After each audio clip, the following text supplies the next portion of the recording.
The card we have here on the bottom of the deck is the Judgment card. And, excuse me, Judgment has to do with right thinking about a situation. Here, it's not like judging other people per se. It has more to do with discernment, making choices that best benefit you as you go about your way and try to live your life. I kind of would like to return to this card, I think, than really expand on it a whole great deal now. There is a sense of emergence that comes from the Judgment card. He's emerging from the cave and about to go through this. These are symbolic of a doorway. So there's a sense of rebirth in this. And understanding that when we know what we need to do, sometimes we just have to free ourselves up to do that. And that can be the tough thing. They say admitting you have a problem is the first step. When it comes to things like, I'll say recovery, for example, recovery, like Alcoholics Anonymous, admitting that you have a problem is the first step to changing the problem. And there's some truth to that. So, just looking at some of these other cards, I don't want to get too much into this one just a second, but we will be returning to that one without a doubt. Now, for some of you, it could be that you have some kind of a legal issue or something that's going on. Judgment would indicate that what is fair in the situation will happen at that time. So if you have done something and you have a court case or a legal issue, the best result will come about from that. Okay. Let's get started. Eight of Stones is skill. This is about,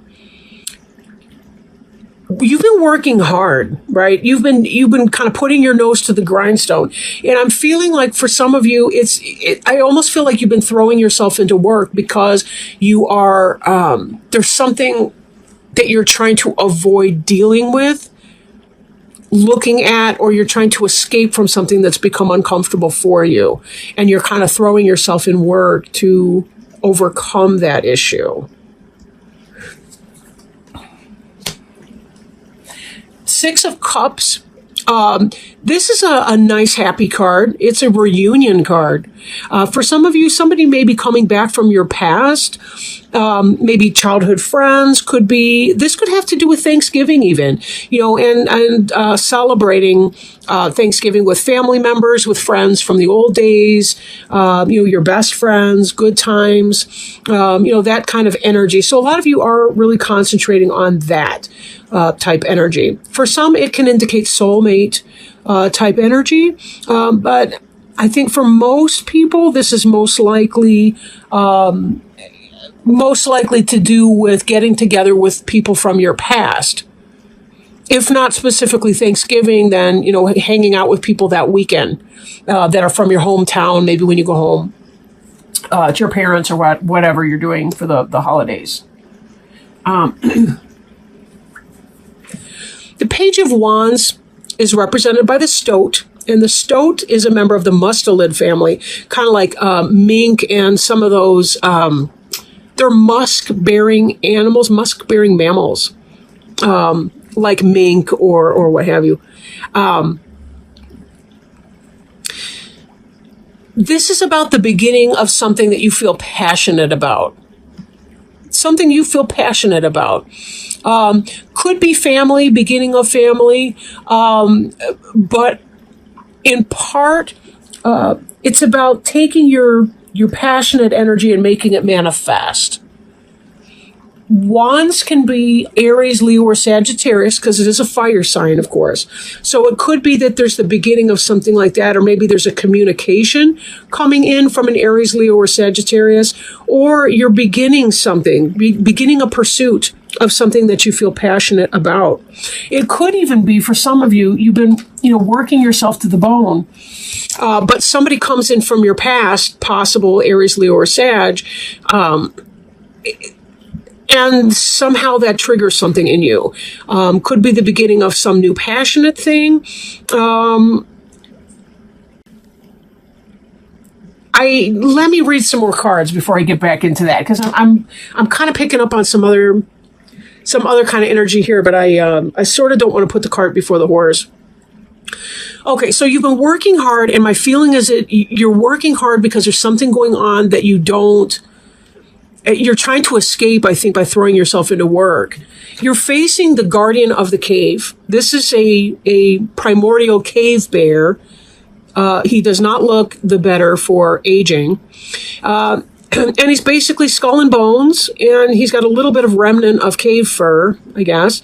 But this is about facing your shadow self, facing your darkest side, facing the part of you that you want to disown and that you don't want other people to know about, but that lives there anyway.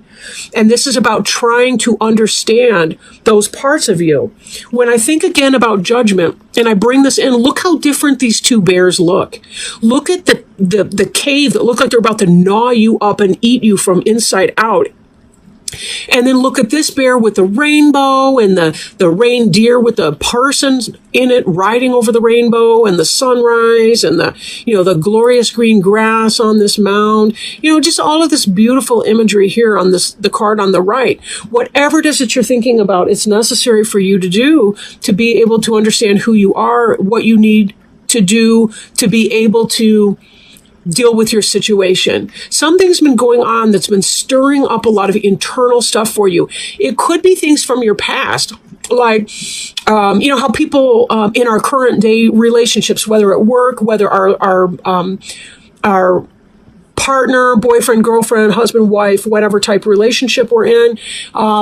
Sometimes they do or say things in the present tense, and it triggers a memory or triggers some kind of an issue that was developed in childhood when we didn't have the coping skills, the knowledge, or the brain development to be able to handle negativity from other people. It's something that's going on with you that's not comfortable, and you're trying to restore yourself.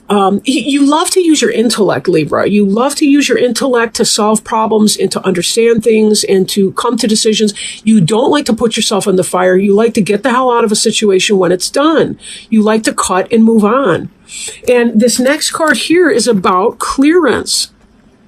Whether you're excavating the internal sludge that weighs you down, that's your insides, whether it's dealing with something on your outsides, like your home life, your workplace life, whatever this is for you, you're thinking clearance. I got to get rid of the old so I can move on and enjoy my life again. You're not one to sit there and wallow in pity, and you're not one to sit there and just kind of take it on the chin and allow the punches to keep coming. Hopefully these are metaphorical punches and not real punches. Definitely seek help, professional help, if it is the other way. I'm not really picking up on that. I think I'm just talking at this point. But back to the, let me get over my mission drift here for a second. You're trying to do the inner work so that you can determine how to outwardly act. That's what this energy is all about. And in part why you're working so hard, but you're also working hard with the skill set here because you want to understand what's going on in there. You don't like to be a stranger to yourself. You want to be self-aware. You want to know, and you want to be able to come from this place of empowerment again with sound judgment. Excuse me. I don't know why I picked up this card again. 9 of Cups. Cups is water sign. Cup is emotional and spiritual. 9 of Cups is generosity. 9 of Cups is wish fulfillment in other cards. There's something that happens when you get together with the people from your past. Maybe this Thanksgiving or whatever that means for you. Maybe it's not Thanksgiving. Maybe you go to a football game or some stuff. But anyway, you hook up with some people and you feel your creativity climbing on board. That's the womb chakra with the heart in it here. You see how your head is glowing with thoughts and ideas and creative impulses. Your back and forth is going. Look at the water flowing. This looks like a womb. These look like fallopian tubes or ovaries. Symbolically speaking, there's water from the birth canal. I don't know what the hell is supposed to be floating in here, or if they're stepping stones. I don't care. But there's sunshine that's coming up behind each of these images here. The sun is rising, the knowledge, the awareness. This is going within your sacred womb space. You know, that's what a sweat lodge ceremony is. It's the idea of going into the womb for that rebirth experience that you get when you tap into a higher level of self. You understand better what you need, who you are. This is about generosity from others towards you and from you towards other people. This is who you are. This is who you want to be. And somebody has you feeling kind of clenched up. I'm thinking of a constipation metaphor. I don't mean that necessarily literally, but like when you're feeling emotionally constipated because the people around you are exhausting you. In fact, we have this other card here, the exploitation card, being taken advantage of.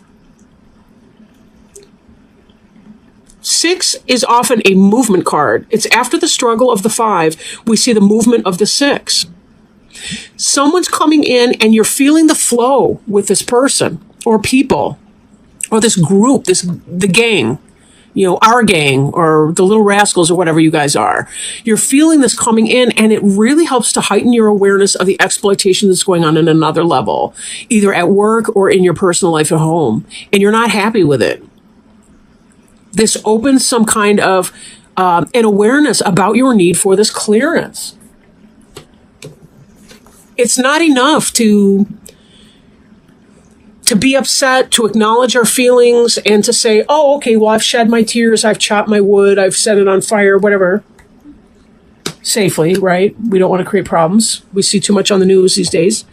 But to continue on with the same source of suffering, exploitation, and pain, this often is the workplace. Because, you know, you think about the honeybees, that's their workplace. I mean, true, that's where they breed with the queen, royal jelly, all the rest of that. But making honey, it could be home, it could be work. The worker bees, right? The drones. You know, are you trying to support a queen bee who's exploiting you, who sees you as disposable, doesn't really care about you, but needs you because you've got the sweet apartment or the nice house or whatever?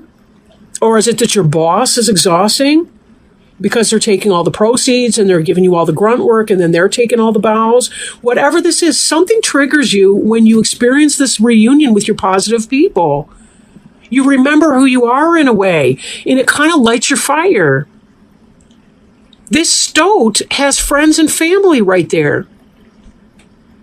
These guys are kind of burrowing animal, like they have dens under the ground and everything. It's quite organized. They're very family oriented.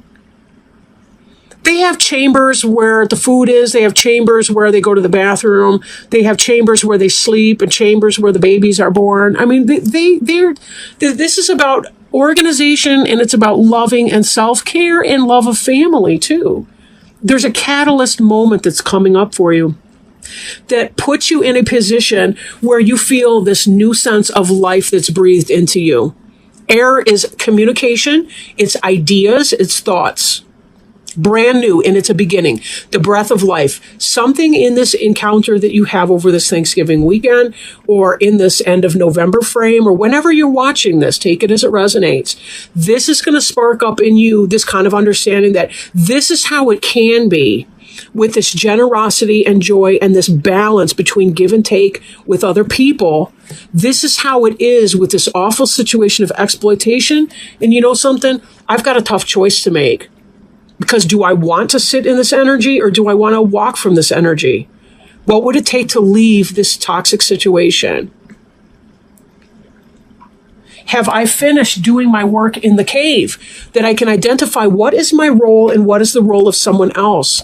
Can I trust that I will know what my roles are and what the roles of other people are in that? When am I being the problem, and when is this other person being exploitative and being my problem? How much of that do I want to put up with, and when am I ready to cut and run? When am I ready to walk from that situation because I want to find myself in my proper balance You're a Libra. This balance card is you. It's Gemini. Gemini, the twins, Libra, the balance scales. This is about the head and heart decision coming together for healing. This is about solar energy, lunar energy. This is about the primordial egg of potential with the embryo alive and inviting inside of it, ready to be born, something new to be born. What's holding you back? Who's holding you back? It's not about blaming, right? Okay, none of this is about blaming. This is simply about saying, this is the fact, period, end of story. I'm not judging people negatively. I'm merely discerning what is my responsibility, what is the responsibility of someone else's. Do we have the same goal on the treatment plan? If my partner and I, or my supervisor and I, do not have the same goals on our treatment plan, we are not working to common purpose. And someone is going to be exploited and frustrated, aggravated, and is going to have to make the tough decision. And that decision may have to be, I got to get the hell out of here because I want to feel fulfilled and happy. I want my cups to runneth over. I want to feel generous again. I want to have give and take in my relationships the way I do with these people from my past who loved me and accepted me for who I was. They didn't exploit me, and we worked together as a team for a common purpose. Let's pull up another card. I've got this deck that I've been working with everybody today, the Animal Wise Tarot by Ted Andrews. I don't know if you've ever seen his book, Animal Speak. It's a classic at this point. I kind of shredded your cards all over the table. I don't know what the hell I was thinking, but whatever. See if we can't find a good totem animal to help you kind of identify what some of the lessons might be, how you might best approach whatever situation you're facing right now. Ooh, all right. I haven't seen this card in a while. All right, let me open it up. It is the 9 of Winged Ones, and the animal is the loon. Loon, answers and hope in dreams. Winged Ones is the suit of air. I will point out, too, that just like the Guardian, 9 of Air in the Rider-Waite Tarot card is the card of anxiety, emotional pain, angst, stress. For some people, it's internal. For some, it's external. And for most people, it's a combination of the both. But this has to do with looking at your internal process, right? The loon is unique among water birds, almost always found around water but clumsy on land. Powerful swimmers, loons can dive deeper and swim faster than other birds, including the penguin. When loon appears, it reminds us to pay attention to our dreams, since they will become more vibrant, more colorful, and more lucid, taking on greater importance, providing answers, and inspiring hope. The time is ripe for us to gain insight into our problems and anxieties through the dream state. It is not unusual for lucid dreaming to occur when loon appears. Lucid dreaming is also called shamanic dreaming. It's kind of where you go into a trance and you can travel to other worlds through the astral plane. Astral projection would be another way to describe that. In lucid dreaming, we become aware we are dreaming in the midst of the dream. The dreams may have a tendency to be intense, awakening old pains, but only so they can be cleansed out. Such dreams remind us of coming opportunities if we face and resolve past unhappiness. Though there may be sadness and some pain in the process, loon reminds us that anything lost is no longer healthy for us, and it will be replaced by something more beneficial. The loon has a haunting call that stirs us on a primal level. When loon shows up, it is calling us not only to pay more attention to our nightly dreams, but also to remind us of all the hopes, wishes, and dreams we have tucked to the back of our heart that are about to surface once more. And I'm hearing this card. The dreams that we used to have when we were younger, when we were with our friends, our kindred spirits, right? Loon's appearance reminds us not to compromise these, or we may find ourselves haunted. Its ability to swim, its iridescent colors, and haunting call symbolize the possibilities opening to us. Loon awakens imagination, reassuring us we are never given a hope, a wish, or a dream without also being given opportunities to make them reality.